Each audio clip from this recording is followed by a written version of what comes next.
د پاکستان لومړي وزیر عمران خان په ارګ کې نن ولسمشر غني ته څه وویلې، پر کومو مهمو مسایلو یې خبرې وکړې، عمران خان څه هیله درلوده او څنګه یې د ارمان پوره شو، دلته یې موږ سره په دې ویډیو کې وګورئ.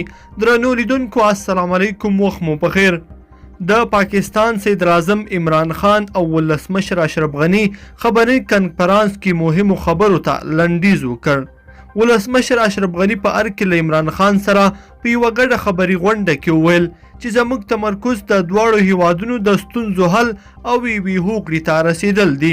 د پاکستان صدر اعظم عمران خان وویل چې پوره 50 کاله مې دا هیله درلوده چې د کابل تاریخي ښار ووینم. دا هیله مې تاسو راپوره کړه. پاکستان به افغانستان ته د سولې په برخه کې هغه څه وکړي چې په وس کې وي. عمران خان وویل چې په قطر کې د سولې بهیر ترڅنګ په افغانستان کې جګړې هم زور اخیستی دی. موږ د دې تاوتریخوالي د کمولو په برخه کې هر راز همکارۍ ته چمتو یو.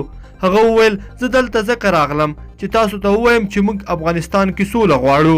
ولسمشر غني هم وویل چې دا د پاکستان رول و چې طالبانو له امریکا سره خبرو ته چمتوالی وښوده او دغه راز اوس له افغانانو سره هم خبرو ته ناست دي.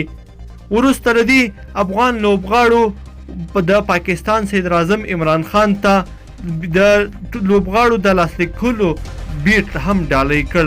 لیدونکو په دې هیله چې دا ویډیو به مو را سره تر پایه پورې لیدلې وي. کومه دا ویډیو خوښه شوې ویډیو لایک کړئ د سره او چینل سبسکرایب کړئ. تر بیا ښه وخت.